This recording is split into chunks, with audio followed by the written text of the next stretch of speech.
Hello world, it's BirdoPrey5, and this is going to be a quick video on the first, only, and probably last time HBO will ever officially talk about the petition to get Game of Thrones Season 8 rewritten with competent writers.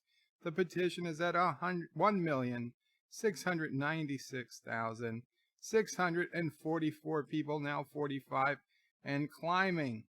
And it has been climbing ever since, even before Season 8 had ended. It was clear Season 8 was a complete failure of a season.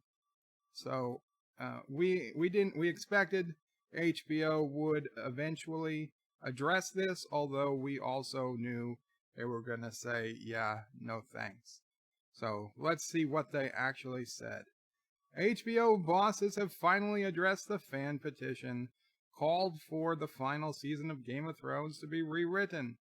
Until now, producers had not commented on the Change.org petition, which called for the final series in English, in American English, that means season, to be reshot with quote-unquote competent writers, and gathered more than 1 million signatures.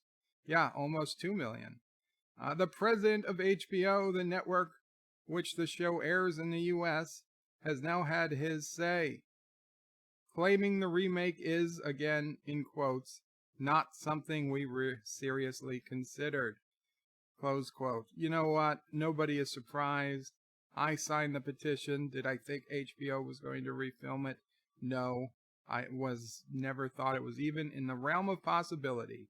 Signing the petition was simply adding my name to the list of people, of fans, who dedicated years of their life to this show and were very unhappy with the ending. And we weren't unhappy because our favorite character died or didn't. Actually, we might be the only group of fans in the world who are unhappy because our favorite characters didn't die. Okay, since season 1, Game of Thrones was a series where you could not predict it. Okay? Ned Stark dying in season 1, and spoilers if you've never seen Game of Thrones, well, it's just assumed don't watch it now. Ned Stark dies at the end of season 1, and you're like, oh my god, Ned Stark was the main character. He was the only good guy. I mean, there were others, but he was the main one. How could you? You'd be like killing Superman in the first Superman movie. That's what made Game of Thrones special. You didn't know what was going to happen. But unfortunately, season 8 was predicted months before it even came out. It wasn't predicted as we hoped, but it was like a worst case scenario, and we basically got the worst case scenario.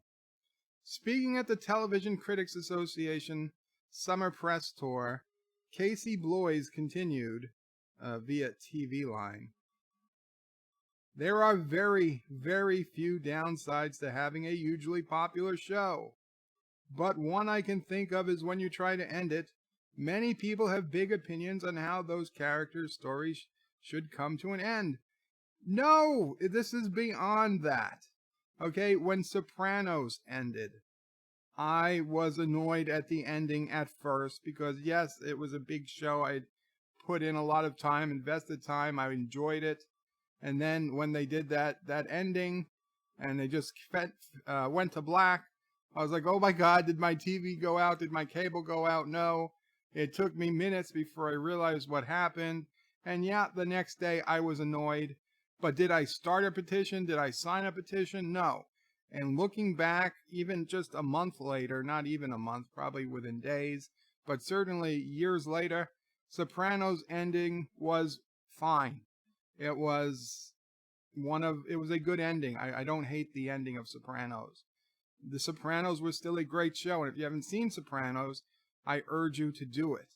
The Game of Thrones ending didn't just end poorly.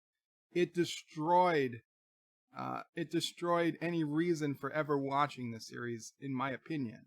I will rewatch Sopranos episodes. I will never rewatch a Game of Thrones episode. There's no point. It's like Lost. It was all useless, and it made me hate the entire series. One bad season happening to be the worst season they could possibly have screwed things up in, it made me hate the entire series. Not hate, but not care about. Right? Hate is too strong of a word, because hate implies passion. If you hate something, at least they gave you a strong feeling. It's not that they made me hate Game of Thrones. So let me pick my words more clearly. It made me not care about Game of Thrones. And that is a million times worse.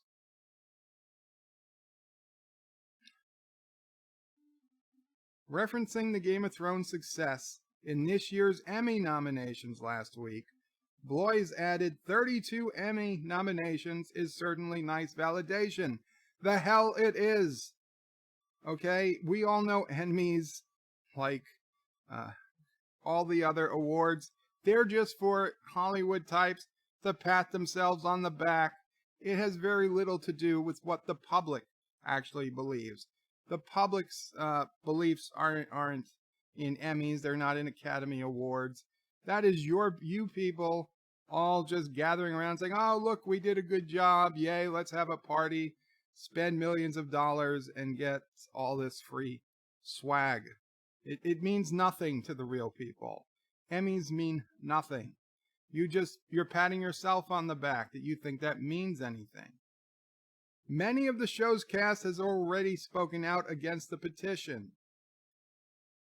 Sophie Turner, who plays Sansa Stark, branded it disrespectful, telling the New York Times so many people worked so hard on it, and for people just rubbish it because it's not what they want to see is just disrespectful. No, Sophie, you are being disrespectful to the fans. Okay, you got paid lots and lots of money to go on screen and play pretend. Don't get mad at us because we don't like the way it was written or directed. It was really came down to the writing. I mean, you guys did a decent job as actors and actresses, and I'm not going to hold it against you personally, but I am going to hold against you coming on Twitter and social media and telling me I'm being disrespectful. No, I feel I was disrespected by the writers of the show. I know you didn't have a choice in your lines for the most part. Maybe you could have, changed a word here or there, but you couldn't come and say, hey, maybe Sansa shouldn't be Queen of the North. Okay, you can't do that. I know that's not your fault. Bran Stark actor Hempstead Wright also called the petition ridiculous and absurd. Wow, the guy who became king calls the petition to rewrite the entire season ridiculous and absurd. You know what, Bran Stark actor Isaac Hempstead? I feel bad for you because this was probably the last part you're ever going to have because nobody liked your character.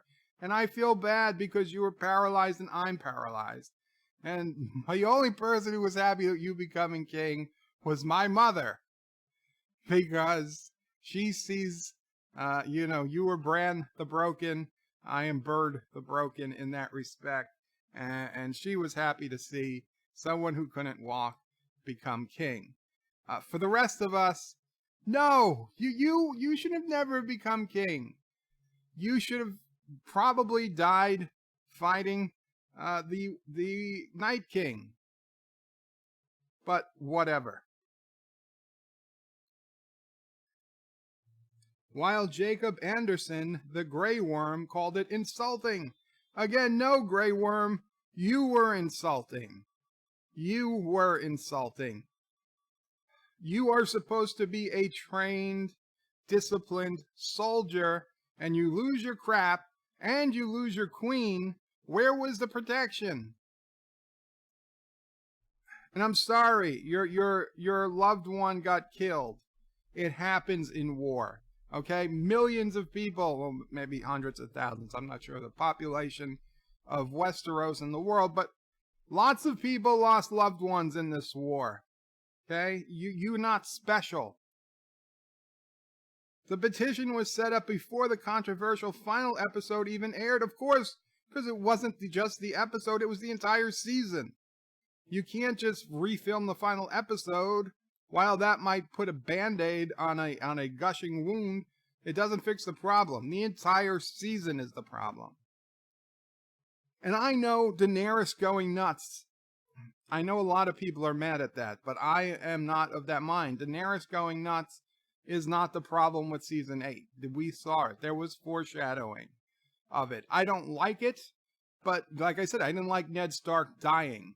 But that's fine. The Daenerys going nuts, cuckoo, and burning King's Landing, that is the least of the problems with season 8.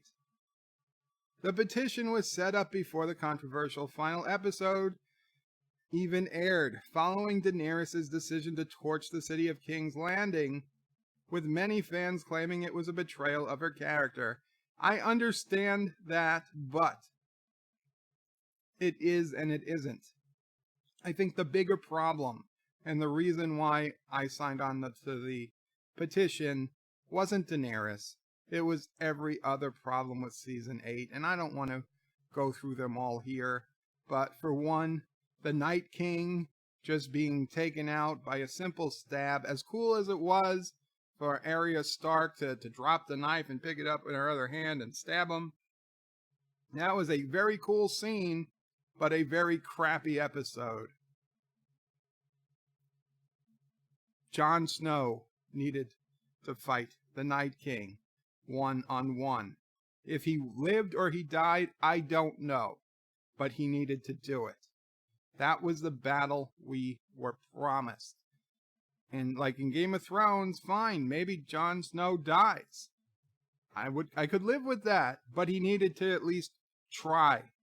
Instead, Jon Snow is literally lost in the stables.